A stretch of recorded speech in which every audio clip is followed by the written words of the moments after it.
World Financial Group offers entrepreneurs from all backgrounds the opportunity to start their own business on a level playing field. Dr. Yana Woodhouse, receiving the WCM Wall Street Pioneer Award by the United Black Wall Street of America, Inc., is one of those entrepreneurs. I see WFG and TFA as a place where African Americans with an entrepreneurial mindset can flourish. And the bonus, we help families and serve the communities across the country. To learn more about us, go to worldfinancialgroup.com. We are the sons and daughters of the soul. We are resilient and forever forward-thinking. We ask for nothing else than the opportunity to live and to create the lives that we were meant to live. We want nothing but an equal chance at options and possibilities. The same possibilities and options to live out our potential as our fellow man. We want to be heard, understood, and expressive in our reality. We are the future. We are the creative. We are here.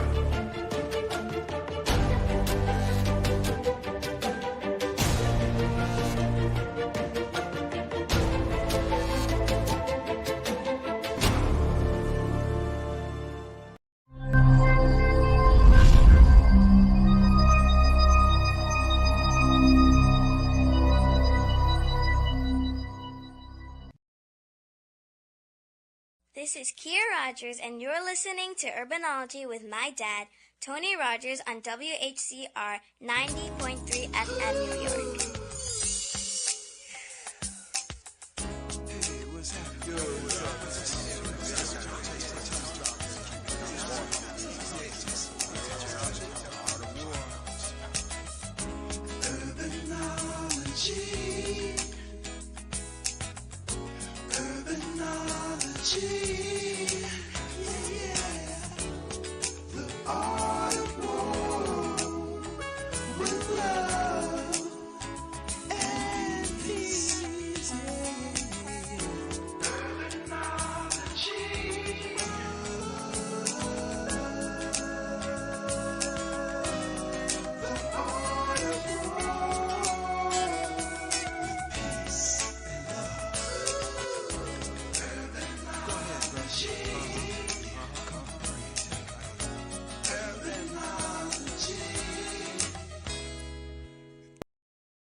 Good afternoon. This is Tony Rogers, your host for Urbanology, the Art of War.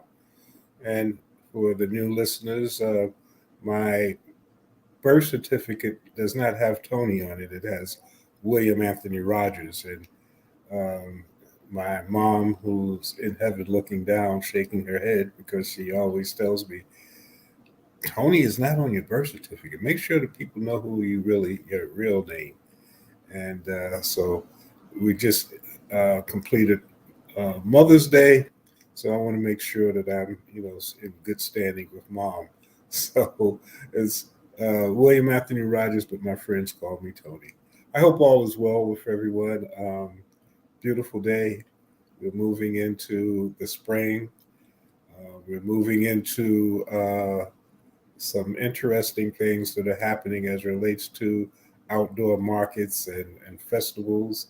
Of course, not too long from now, Harlem Week will be coming up, but we have the Uptown Market, the Market in the Heights, and so many other wonderful things that take place during these spring and summer months. This is the second Tuesday of the month, and it's always a pleasure because I have the opportunity to share the Urbanology show with Mr. Cruz. Charlene Dingler Cruz is my co-host. She's with the CU Grow program at Columbia University.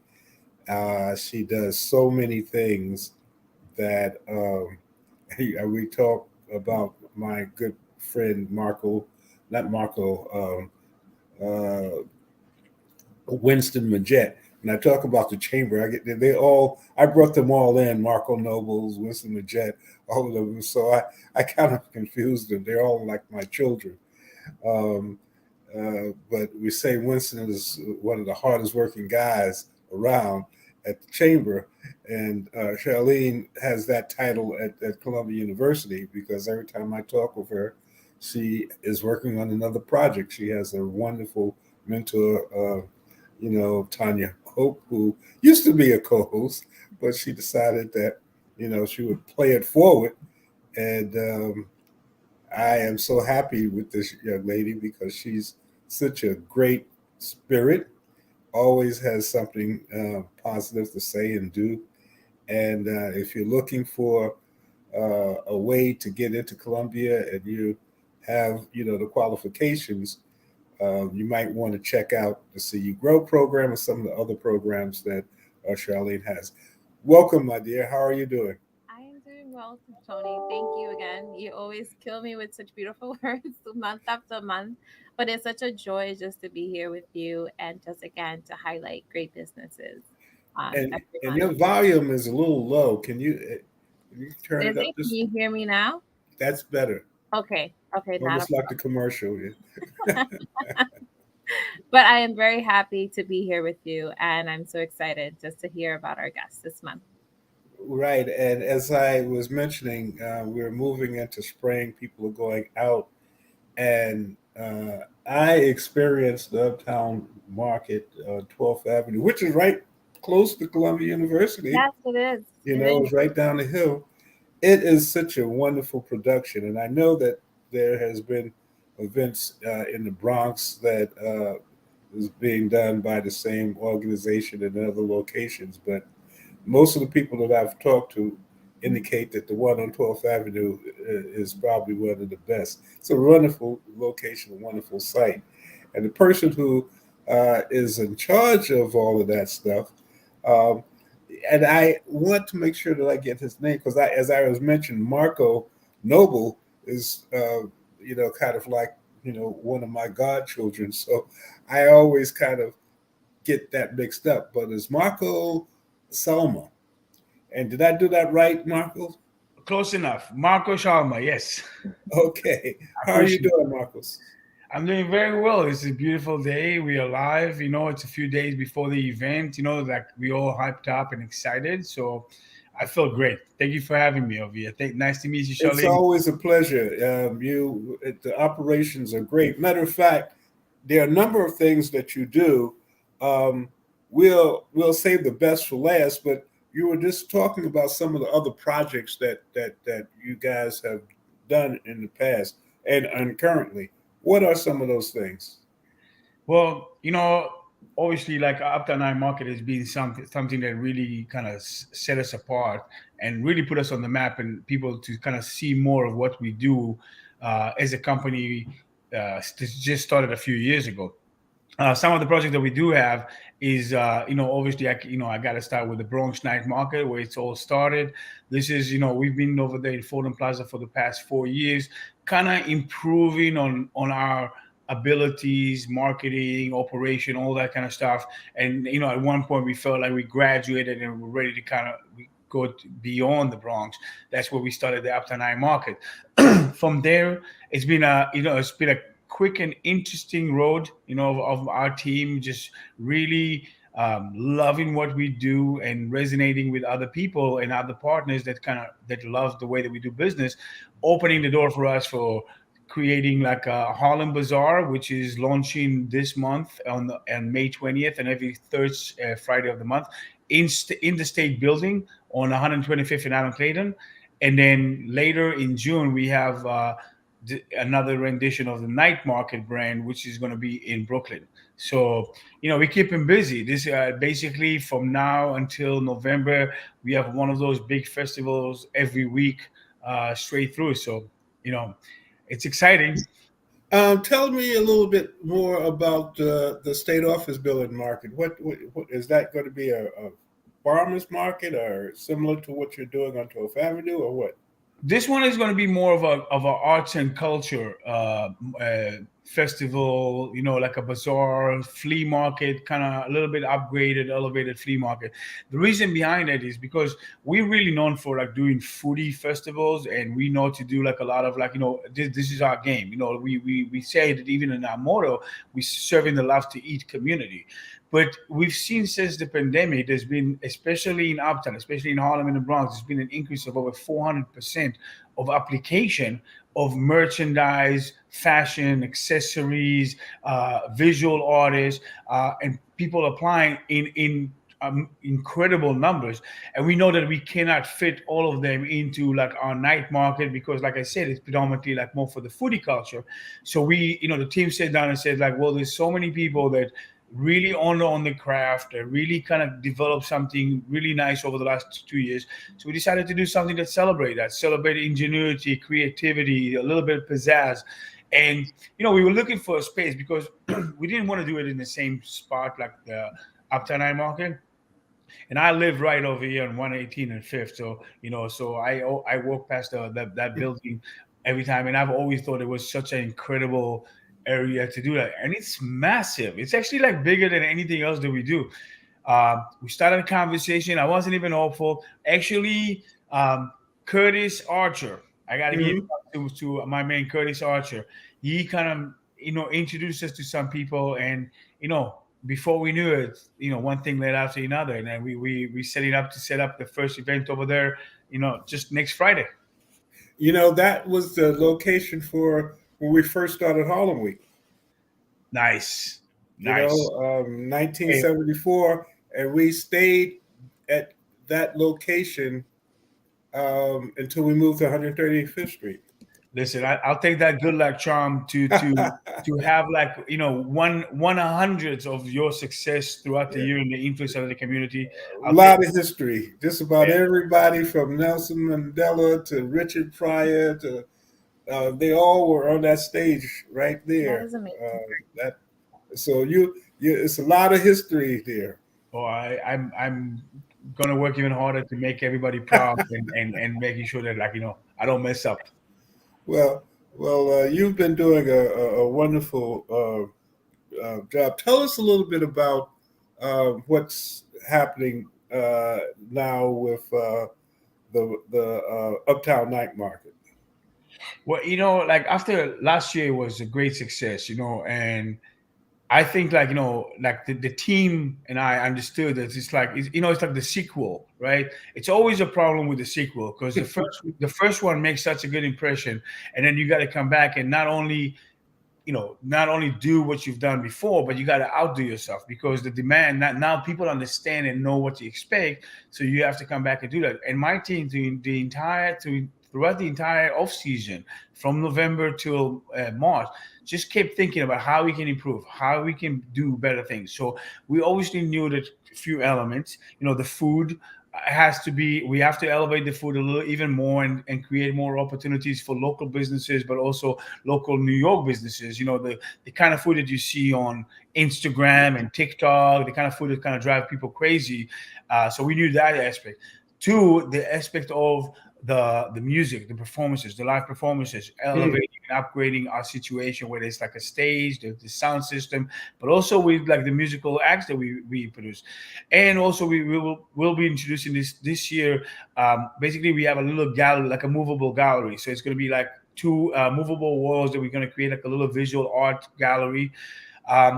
And for us, the real kind of caveat was to make sure that we improve the operation, make it, like I don't need to tell you, like, it's like so much work goes into making something look effortless, like as if it was done by itself, and for us, it's like, how do we take it to the next level? How do we create a situation where everything seems to be running like a, like a Swiss clock or something? And I think the community, the community showed up for the first event and really, really like showed us the love. And we hoping that, this is just going to be a continuation of that.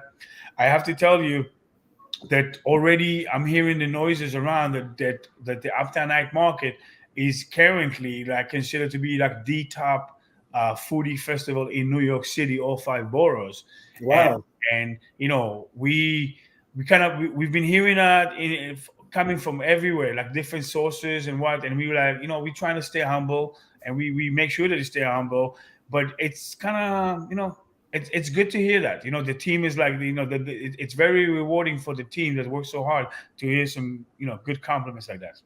Well, you definitely have a challenge because last year was such a great show. And Charlene, you're right there at Columbia University. I am, You and got I've any actually questions you gone to can the Bronx Market one, and we've enjoyed it as a family. We've gone every single time we've had. Like, that was one of the excitements, especially during the pandemic. Like, you have something to look forward to, just to like be out and enjoy and support local vendors. But I'm just curious, like, how did the idea kind of create it? Because I was like the Bronx Market, like your first initial initiative. Yeah, so it's kind of crazy because I met about 5 years ago. I met this person called Amanda Celestino, who then became my partner in crime to establishing the Bronx Night Market. We both lived in the Bronx at the time and worked in the Bronx. And I had a media company, and it's still, I have a media company, it's still in the Bronx. And we started talking because she was the editor of Edible Bronx, like the magazine, the foodie magazine. And I love their aesthetic, and I really wanted to kind of meet with her. So we met for lunch, and it was like 12 o'clock. I think it was 12 o'clock on a Tuesday. And we ended up staying and eating and talking till 10 p.m. at night, that night, like through 3 more meals, just about the passion about food, and talking about, when, you mentioned earlier, Tony, food insecurities or food deserts, and talking about the fact that, one, there are so many up and coming businesses that need more support in the Bronx, and there's more talent. But two, like, the community is hungry, pun intended, to more options and opportunities that you only saw at the time in Brooklyn or Lower Manhattan. And from right there and then, that first meeting, the idea came out to, like, we have to do a Bronx night market. We have to bring, like, the food, and it's going to be a place that's so both celebrate the local food and the cuisine that we have, but also bring to our community stuff that they see online, and they don't get accessible as much. And we started looking for the place, and literally, like, Fordham Plaza was lend itself to, like, amazing, because it was, transportation. You got the train station, you got the buses, you got the Metro North, and we did that. And I got to tell you, like, the first one we did, I was in charge of the marketing, and I'm pretty good at what I do, but till the day that morning, I thought nobody's showing up, and then we got over 12,000 people showing up for the first event. And then she used to laugh at me, Amanda, the entire time. She said, like, every show that we show up, you think nobody's coming, but every time they come more than last time. And I said, like, you know what? That's my little way of preparing myself, like, always to push myself even further and further. So, yeah. I mean, listen, Exciting event, and we really enjoyed it. So I actually was looking forward to the Uptown Market one. I think it was last month, but the weather was not on our side. So I hope to hopefully go again this time around. Yeah, Thursday is going to be beautiful. Yes. yeah, In gonna be the 70 70s. degrees. Yeah, yeah. I think So, the weather, last time the weather was not, it wasn't bad, and I think it was we were still packed. We had a packed house, so I kind of think, like, if the weather was better, we might have been a little bit, too many people coming in, and because the lines were long, so we did some recalculation. The floor plan is a little different to kind of make more accessible for people, so they don't have to wait that long. If you're around this Thursday, I recommend you come over. I will be around the campus on Thursday, so I will look forward to going over there and check it out. I love well, it. I followed my friend Matt McCoy and come early and get the food, Okay. even if you have to have a doggy bag and put it to the side. Smart Because, man, Matt. especially the vegan food. You have a lot of people who love vegan food now, and you guys have been able to attract individuals. But speaking of that, is there still opportunities for people who are looking to do vending on either of the locations? Yeah, yeah. One thing that we do, which is a little bit more difficult on our team than other organization, we don't lock the vendors throughout the season. because we want to keep opportunities to people that come along, like on the way. So we make sure that we only fill about 50% of the capacity and leave around 50%. And I'm saying it's more difficult for us because then you literally have to, close and run around every month to kind of make sure that you fill you fill your quota, but also you bring in new people into the mix. They haven't necessarily worked with you before, so you have to kind of retrain them and teach them how to do things or whatnot. But it's all part of our mission statement of supporting small and micro businesses, mostly micro businesses, which is like less than 20 employees, which is 100% of our demographic. But it has always been part of our mission statement to support those businesses, especially when they come from within the community. So we always make sure that there's room to do that. And I think it's also the smart way to do that. It happens to be the smart way because then you always have different vendors, and it's exciting for the community to keep coming and visiting you month after month, because they know there's always going to be a good surprise, And by the way, Tony, we got crazy good vegan food for you this time. Okay. Oh yeah. Do you have a listing on your website, like who the vendors we should like look forward seeing at the market? We do have to be a little bit better than that on that front. I gotta be honest with you, but it's been that in situation because there's like sometimes high competition, and I'm gonna give you a trade secret. This competition, what we've realized that like people come to us not only copy the way that we do the marketing or whatnot, but like literally come and start poaching vendors or whatnot. So and what happens in the past is like, let's say we have 55 vendors, like this month we have 55 vendors, and there's always something happen that 2-3 vendors don't show up because of like whatever. And especially now with the COVID protocols, still like that we make sure that we do that.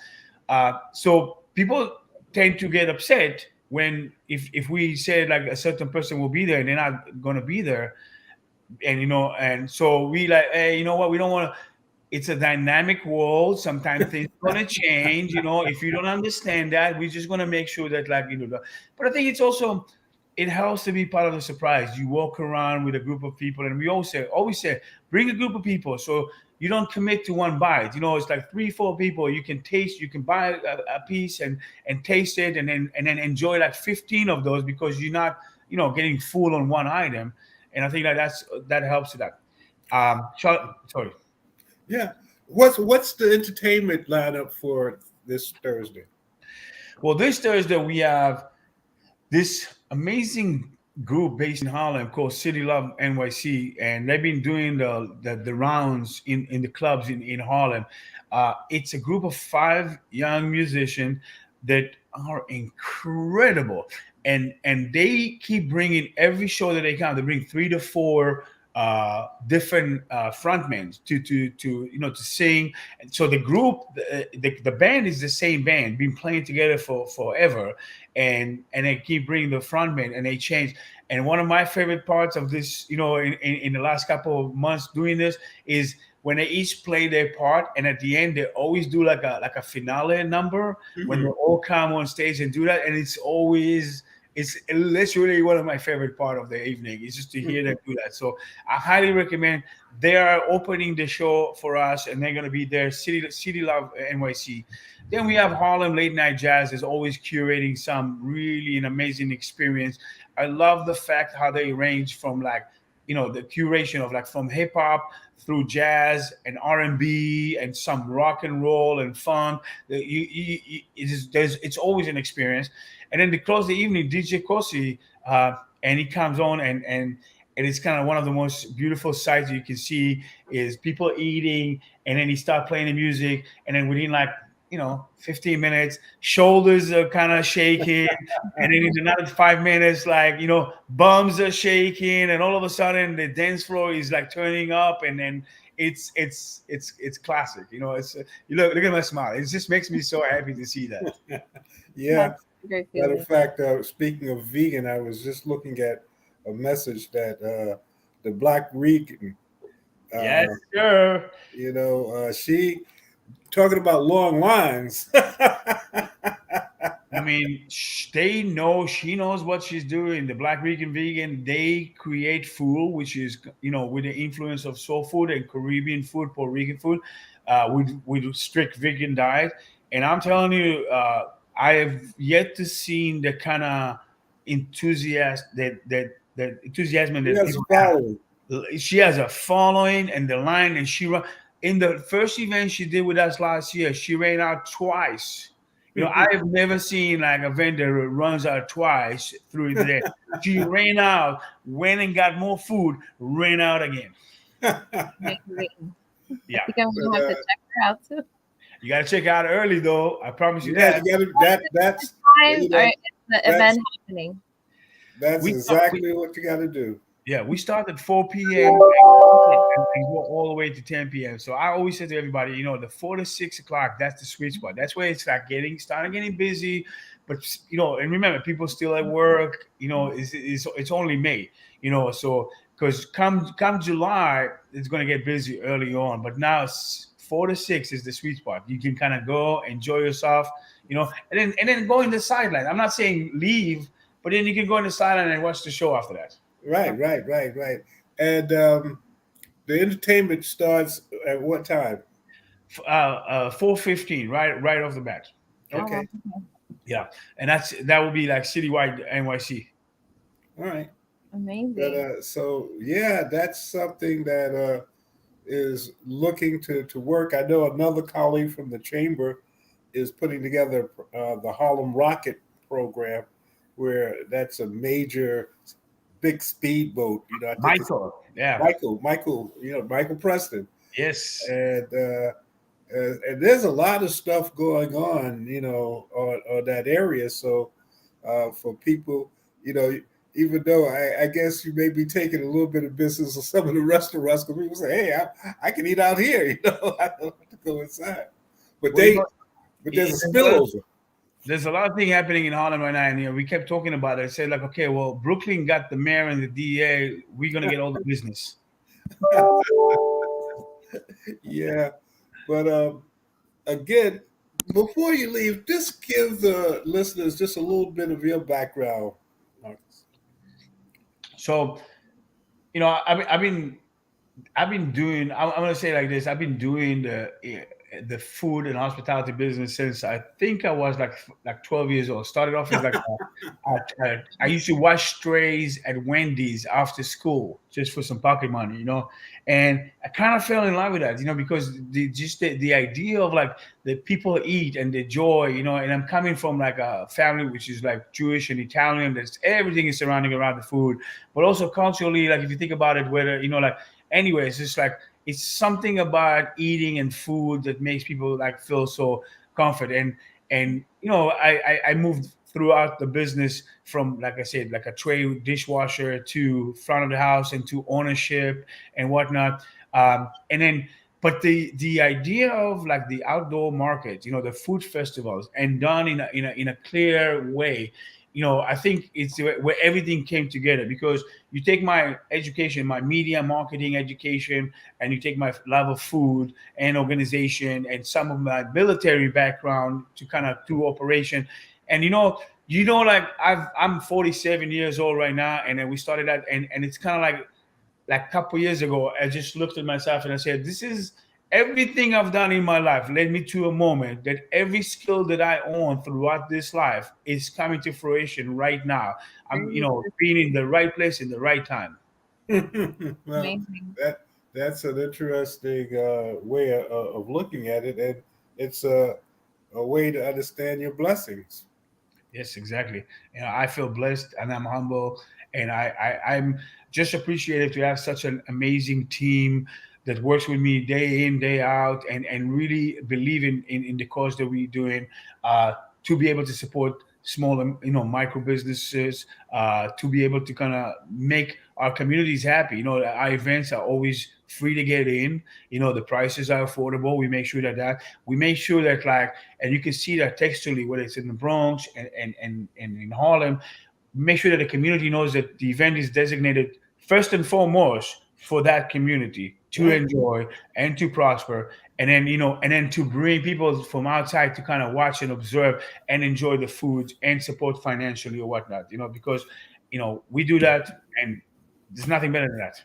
Now, give the actual location. I know we've been talking, and I know, but some other listeners may say, "Okay, where is this place?"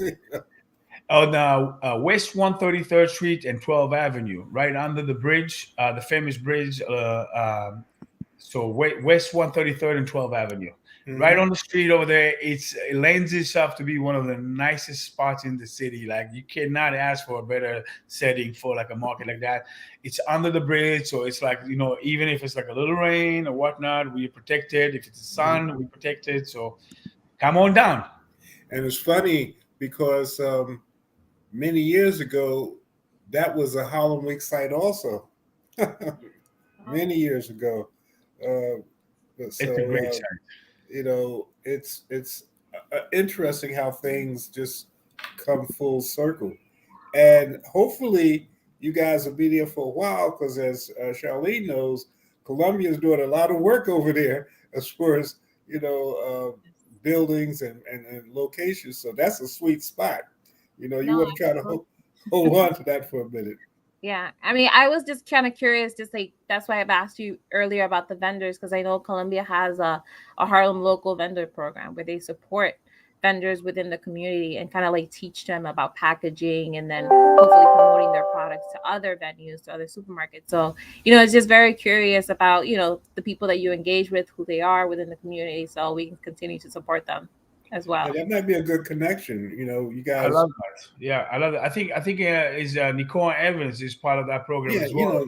Yeah, yeah, and we like we love to connect anywhere possible because it's really about like helping the vendors and the small businesses.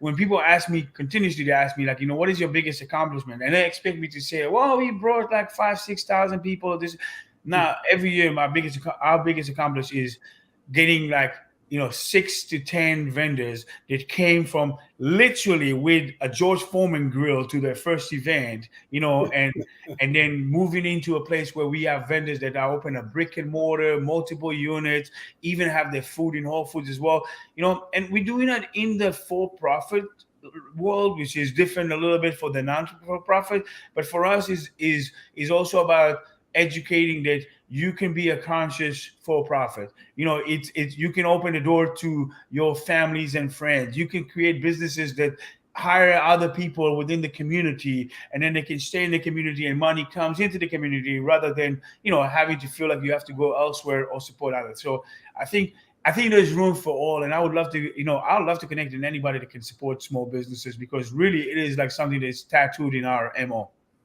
Well, again, my friend, Amazing. you've always been uh, a person that uh, allows for me to feel good about what you're doing. You're not doing it just for the dollars. You're doing it. There's a higher purpose, and Thank we you. were talking about this offline. I believe as we move into the 21st century and beyond, when you can do things that can help people and yourself, obviously, you got to help yourself.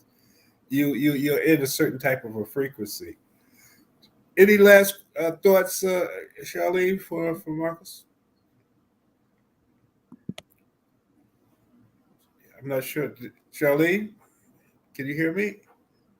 I'm not sure that she can hear, but any last words No, you for have? Marco, I think it's just I'm excited to just go there and enjoy some of the food. Can Make sure you come and say hi.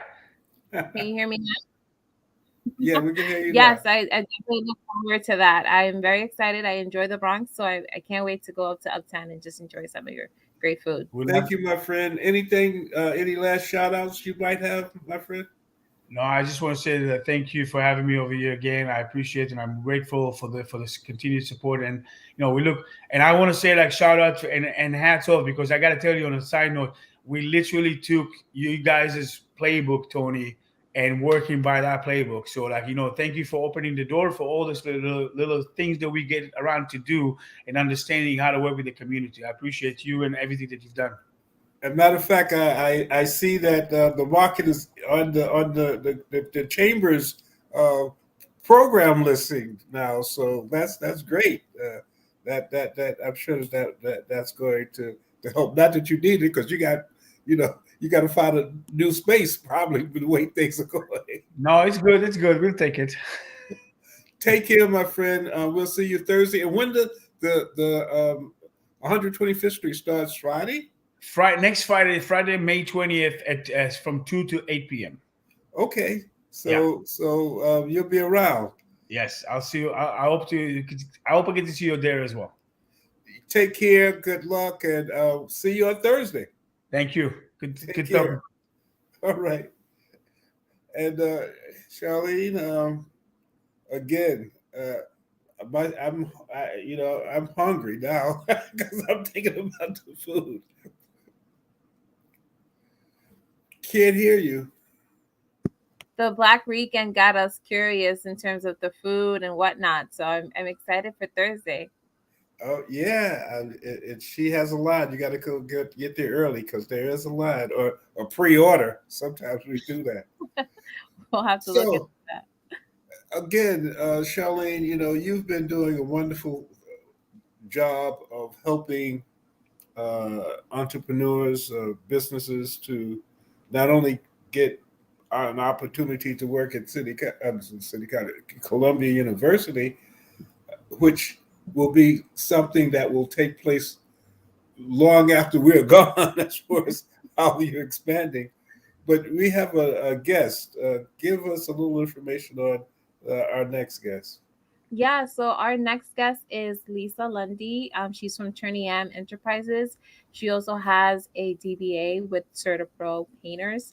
She was actually one of our CU Girl graduates under our 2020 cohort. That was like right at the midst of the pandemic.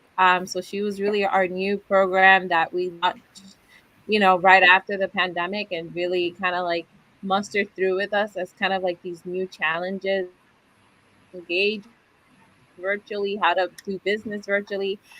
So Lisa, we're so excited to have you here. Thank you. Thanks so much for inviting me. Yeah. Welcome. And this give the listeners a little bit of information about who you are and what you do. Sure.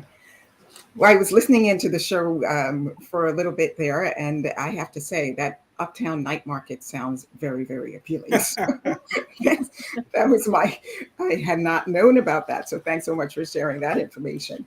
But a little bit about our business. So I'm Lisa Smith Lundy. I own CertaPro Painters of the Upper West Side.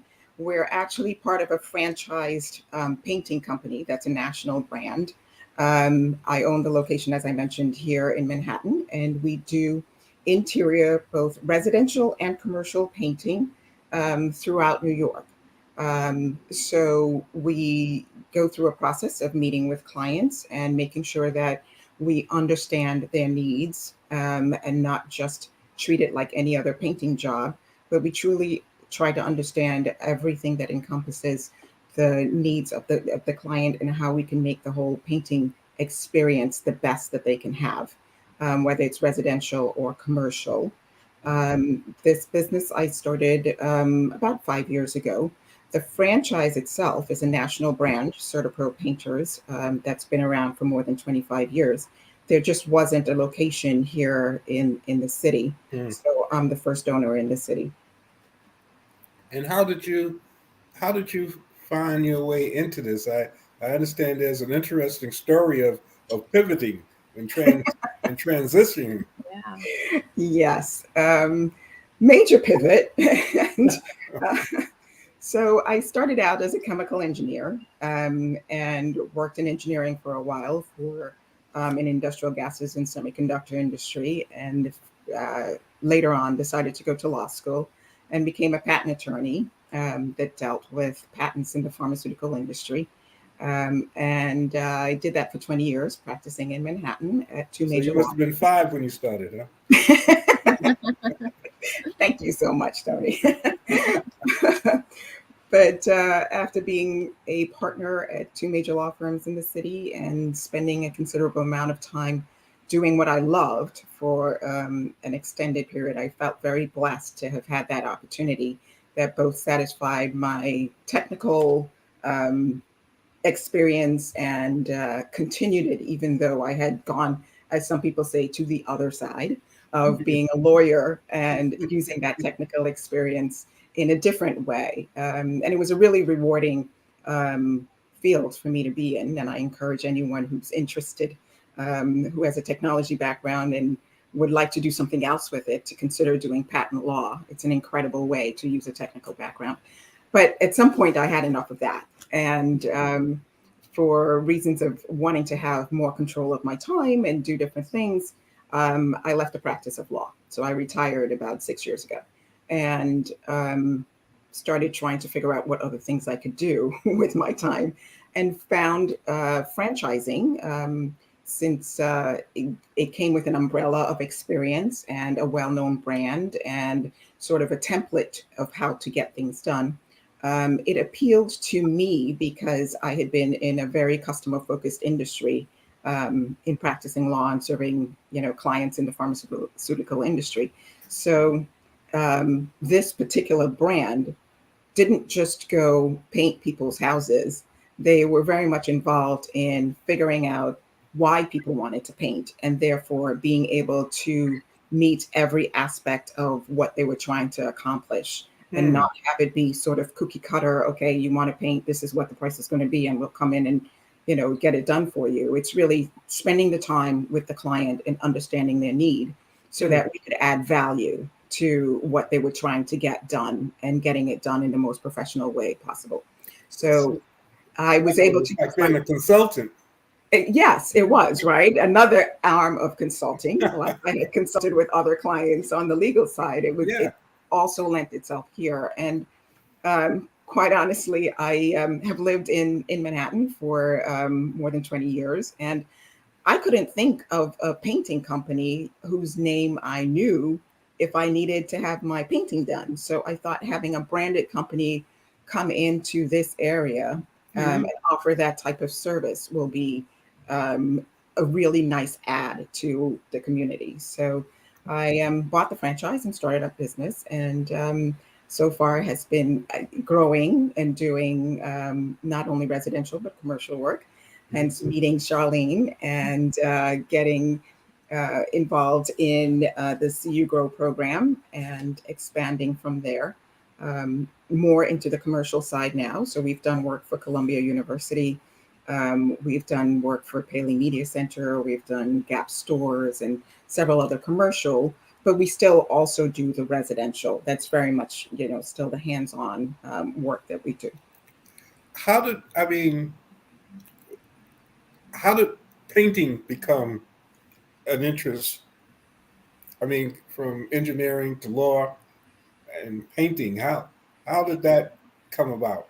It was more of wanting to have more autonomy and more control over what I did as a profession. And buying the business was definitely the step that I was looking for, in terms of building something that I can have as my own and for my family, and, trying to have something that was going to be more generational than just, working in an industry. Painting in particular wasn't really something I targeted. It was more of finding this franchise that focused on the customer service that really led me to thinking this will be a good fit for me, and something I wanted to do, and work with the clients, and just meeting different people and understanding their needs and problem solving and figuring out how we could offer the best service to get their work done.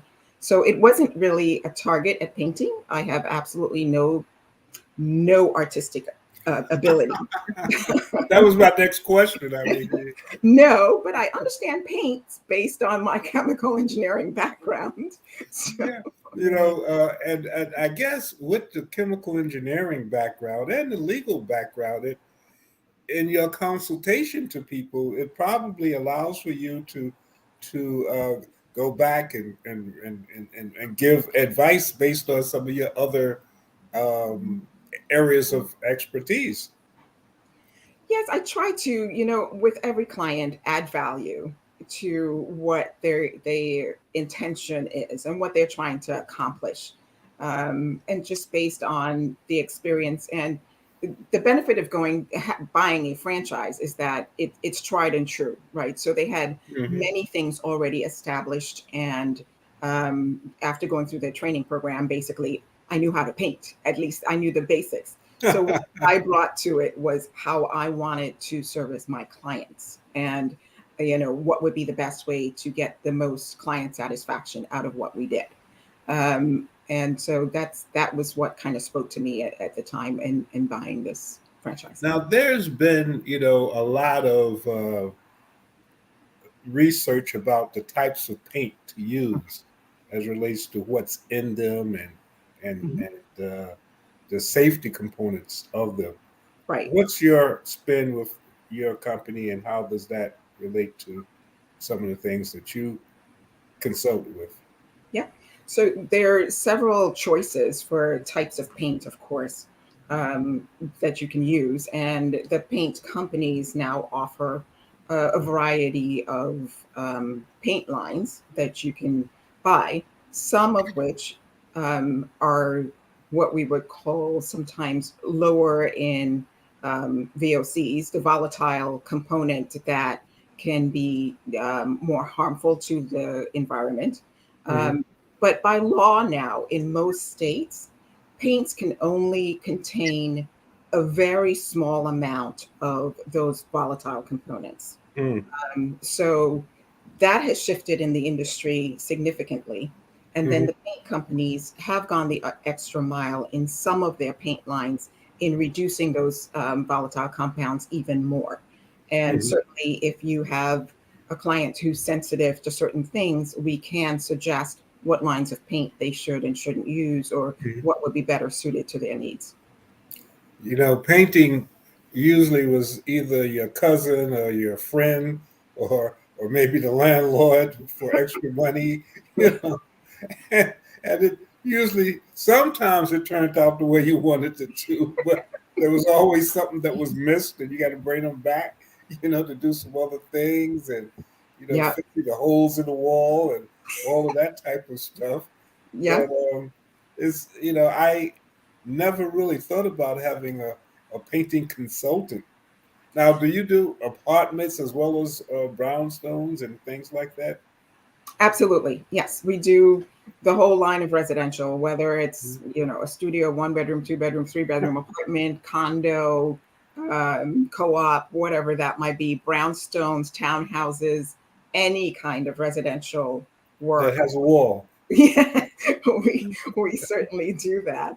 And we have very experienced painters working with us, people who've been in the field for 10, 15, 20 years and have been working in this area and very much know the challenges as well as the benefits of being in New York, and some of the things we have to go through with building management and so forth to work Yeah, with our clients. And we especially with the condominiums and the co-ops and all of that.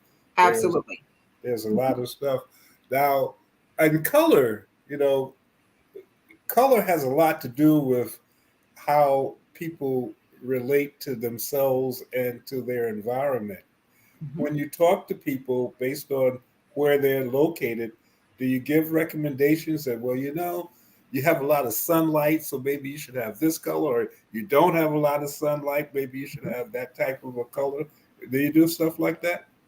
We absolutely do. And just based on my experience and being around the industry now for a while, and some of the additional exposure and training that we've had from the paint suppliers, I do offer my suggestions to clients as to, in certain lighting, what would look different ways, what sheens would show up in, different flaws on the wall, more Mhm. versus less. Do you want to go with flat? Do you want to go with more shiny?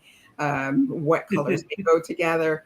We also offer someone with experience in decorating or color Mhm. consulting if they need a little more done. We Mhm. can refer to someone who's a color consultant who can come in to their space, sit and work with them as to what their preferences are, what their likes and dislikes, what color pillows they have on the sofa Right, versus, right, right, what right, they right. want the decor to look like, Uh, and come up with the whole package of the whole, color yeah, for the the whole client. package. So I just have a empty big space.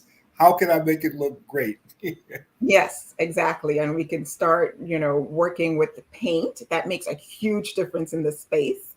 in terms of whether you use warmer colors or cooler colors, whether you want to highlight certain aspects of or features in the apartment. Do you want to highlight your great crown molding? Do you want to highlight like the fireplace? There's so many different things that can, feature in an apartment that might be a slight tweak in something that you may not have thought of, but makes all the difference in the world when you put either a different sheen or a different color on it than what the base color might be. And as I think about it, I know that in clothing and fashion, certain clothes can make you look thinner, or certain clothes, I would imagine if you have, for instance, a small, apartment, a certain color could, make it look a little bit more, inviting as it relates to whatever you put into it. So I suppose as I talk to you, I'm thinking about all of the different questions, one might be able to ask if they had a paint consultant. Yep, absolutely. So color can make all the difference in the world in a space, right? But it's also not universal because it depends on the lighting in that space. So what may work for one client may not work for another, depending on the lighting that they have in that space. And what would make something look bigger for one may not quite work for the other. So it's a real individual thing in terms of what color and what sheen of paint is going to look best in the space that you're working with. And sheen makes a difference too, because different sheens reflect light differently. So if you use a non-shiny paint, like a flat paint, it doesn't reflect light. And so if you have walls that may not be perfect, you may want to do that rather than putting a shiny paint on the wall that shows up every little imperfection on that wall. So it's kind of going through that with the client and helping them understand how to put, what they might need to make their space look the best that they can possibly do. Very interesting. I mean, you don't really think about these types of things, but that's a service that more people probably, if they know about, which I'm glad that Charlene asked you to come on our show, because it gives people food for thought as relates to rather just accepting what it is. There are ways that you can talk to a professional who has the ability to say, well, this is, as you were indicating, whether it should be shiny or flat. And I noticed also a lot of the paints now are washable. I remember at the other part of having your cousin, do the painting, things that you didn't want to paint became painted also. Yes. Definitely. Yeah, that's definitely true. And yes, so they have made paints more durable or washable, and that also goes along with the sheen that you put on it. Right. The more shine means it should be more easily wiped or washed, and different levels of paint or quality of paint, of course, can make that difference too. But part of it is also the professional service that we provide in preparing the surfaces in the right way so that the paint looks the best when it goes on it. So, not just painting over what's there, but, scuff sanding or spackling or smoothing, or just doing the little things that may not be obvious to you that would make the surface look so much better when you put the paint on it. So preparation and having a professional crew really allows us to give that little bit extra service to the clients that your cousin probably wouldn't give them. Probably not. I see a message. Vincent Lundy. Is there any relationship? No, not familiar with a Vincent Lundy, but not an uncommon name, Lundy. Yeah, so. That's probably why the question came up, because you don't hear that as much. What do you have any targets besides more work for Columbia University? But do you have any targets for like 2023 that you would like to, goals and objectives that you would like to work for? Sure. Yeah, for us it would be expanding on both sides. COVID, of course, has been quite a challenge for us in the last. I can imagine that. Yeah. Yeah, especially in the residential market. And so that's just coming back to life. And thankfully for us, we've had a really good client base on the residential side from before that. And people have referred us and passed on our names to cousins and friends and others. So we're rebuilding that area in terms of residential. But yes, we are always looking for opportunities to be of service to residential clients, whether you live in an apartment that's rented or owned or co-op or condo, or you have a brownstone or a townhouse or whatever your needs might be. Mm-hmm. We can pretty much fit all the needs. We have different crews that do different things, and we can adjust to what those needs might be. But the other part that we are also working on expanding is our commercial side of the business. So other than doing work for Columbia University, we've also worked for like the Paley Media Center in Rockefeller Plaza. We've done a number of LensCrafter stores. We've done a number of Gap stores. Okay. Interesting. And So you done said some you're things also in like the a garment participant district at and the regional. painting a couple of the warehouse types of areas and boutiques. We paint whatever needs to be painted. If it's a wall, you'll paint it, right?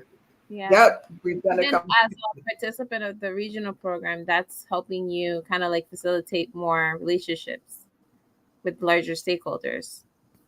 Yes, and opportunities to get follow-on work, not just doing one thing one time. We're thrilled with our residential clients, but we are really trying to build the relationships with commercial clients, whether it be office buildings where you may have tenants that move in and out, and therefore you need, office refresh, repaint kind of work, or whether it's new build and new fit out for like storefronts that may be in different kinds of buildings, not necessarily just in Midtown big office buildings, but storefronts as well, or apartment buildings where building managers to refer business to us would be also something that we're looking at. In most of those buildings, it works best when the units are individually owned and we're working directly with those clients. But certainly the building managers are the ones who refer us some of that business as well. And you mentioned before jumping through all the hoops for all the buildings in the city and dealing with the building managers. We do that for our individual clients when we do Managers and the co-ops and absolutely. condominiums, Yeah. they tend to, you have to have so many different types of, which is, I guess, your law experience helps with that, the different permits and the licensings and all of that type of stuff. But I'm just, it's just interesting. I would not have known that if I wanted to have uh, a consultant to let me understand how to best paint my location, that I could go to someone to do that. So I'm glad to be able to know you and also refer you. I mean, things are Please being do. built all of the time, Yep. and sometimes people may not have that information. So now I can say, well, if you're going into a new place, or if you're doing this, and you should call Lisa there, but she might be able to give you some tips. Yes. But we offer more than just the consulting because we are the full service painting company. So we do the painting as well. The initial visit would just be the estimate visit that includes the initial consultation to understand the needs of the client Mm-hmm. and come up with an estimate for them that's detailed and follows through with what they're looking for. But we do the painting. We provide the painters. I have painting crews that actually come out and do the painting. They're experienced crews and they know exactly what's needed based on our description from the consultation with the client. And we do everything from setup to cleanup. And it's a full service painting company. And you do follow-ups. Absolutely. Yes, we do. Yes, we do with the client. We check in with the client to find out whether they're satisfied with the job and whether there's anything additional that they might need, and just getting feedback from them as to what the experience was like and whether there's anything that we could do better in the future. And how do you advertise? Because your service is something that I guess if people knew about it, they would probably take advantage of it a little bit more. So do you use How do you So, advertise? so it's on our social media in terms of Facebook. There's some information that's put out there. Other than that, we are just on Google. If you search for CertaPro Painters of Upper West Side, you'll find us on Google search. So that's the electronic means that we use. It's on Google basically, and the other ways are word of mouth in Mm. terms of yeah. Which sometimes is the best way in order to do that. I'll get your information from Charlene. The Harlem Community News is in the Bronx, Brooklyn, and Queens, and it's a family business. So maybe I can talk with you to maybe do a story, and maybe you can take out some advertising there. That might be a way to allow for people to know that you are here because you have an interesting story. Charlene indicated that wow, she has a great story, but I just never thought about a a full service consultant as it relates to painting and understanding how to do those things. So, at any rate, thank you so much Thank you. for sharing some time with us, and and we'll be back in contact. I like that idea. Maybe I'll see you at the Uptown Market. Yes, I Yeah. definitely want to go there. But thank you so much for having me and giving me the opportunity to share information about my business, one that I'm passionate about and love doing, and hope that I would love to be able to meet any painting needs that you may have, but certainly all of your listeners as well. So I really appreciate the opportunity to share this information with them. Well, thank you. And Charlene, as always, thank you so much for your help and doing the things that you do best as far as helping businesses become uh, better businesses. Oh, So, thank you, Tony. Thank you. and this is about it for us. Thank you for listening. We'll be back next week. Matter of fact, next week, I'm looking to have a close friend, A.P. Bailey, who was the editor for Malcolm X's newsletter for OAI. And as you know, Malcolm's birthday, I believe, is the 19th of May. And Peter is branding out some information about why he believed that there was an assassination based on some of the conversations he's had with Malcolm. And so that should be an interesting show. Plus, Peter was a associate editor of Ebony when it began. So there's some wonderful stories there. So tune in next week. Thank you, Matt McCoy. We'll be talking to you soon for some of the other things that we're working on. Take care, and thank you for listening and watching. This is Kia Rogers, and you're listening to Urbanology with my dad, Tony Rogers, on WHCR 90.3 FM New York.